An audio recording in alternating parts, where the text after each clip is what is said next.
Natu mam sakyashe drishtum anena eva sva chakshusha divyam dadami te chakshuh pashyame yogam aishwaram. Hello friends, this is the 8th shlok of the 11th chapter of Bhagavad Gita, and today we will understand this shlok in detail. So let's first go over its meaning. So this shlok says, Natu mam sakyashe drishtum, which means, but me you are not able to see. Anena eva sva chakshusha, which means with these eyes of yours. Divyam dadami te chakshuh, which means I give you divine eyes. Pashyame yogam aishwaram, which means look at my yogic splendor. So in this shlok, Shri Krishna finally tell Arjun that my supreme form is something which cannot be seen by you with your physical eyes, and so for that you need divine eyes, and those divine eyes is what I am going to give to you. So basically the idea is that the highest form of Shri Krishna we cannot really see with our physical eyes. We need divine eyes to be able to see that.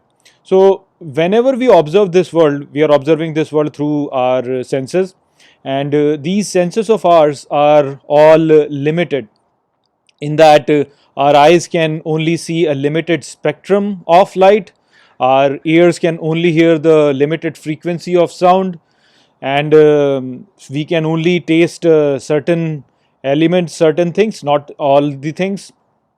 So because of that, our senses are limited. We don't have infinite capacity to really see everything. Now, because they are limited and Shri Krishna is unlimited, therefore it's clear that we cannot see the unlimited with something which is limited.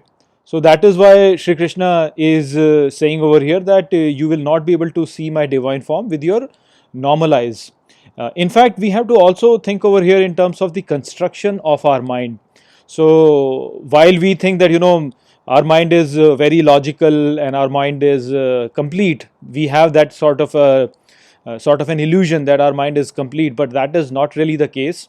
Our mind has a defined construction, just like a software has a defined construction. It can only think in that particular construction. Similarly, our mind also has a specified construction of it. So there is a logical construction to it, and it can only think in terms of that logical construct.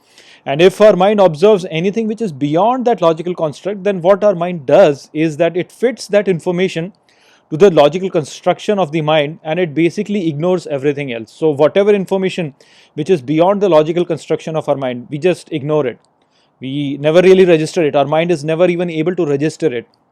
So because of it, it is very difficult for our senses, which includes our mind also, to really grasp the total concept of the divine, because the divine is infinite while our senses are finite. So it's basically similar to like let's say you are flying in an aeroplane up in the sky, and from there you open your window, and from the window you try to look at an ant on the ground. It will be trying like that if you were to really try to grasp the entirety of the divine, of the Supreme Lord. So it is just not possible. You cannot really do it. Our normal senses are just not sufficient to really have a look at the splendor of the divine. And so the splendor of the divine is only revealed to those who have received the grace of Lord, and the grace of Lord can only be received by the one who has surrendered himself to the Lord. And since Arjun has done that, that is why Shri Krishna is imparting that divine vision to Arjun over here. So that was the message of this shlok. I hope that I have explained this shlok well to you. With that, I'll close this video. I will see you in the next video. Take care.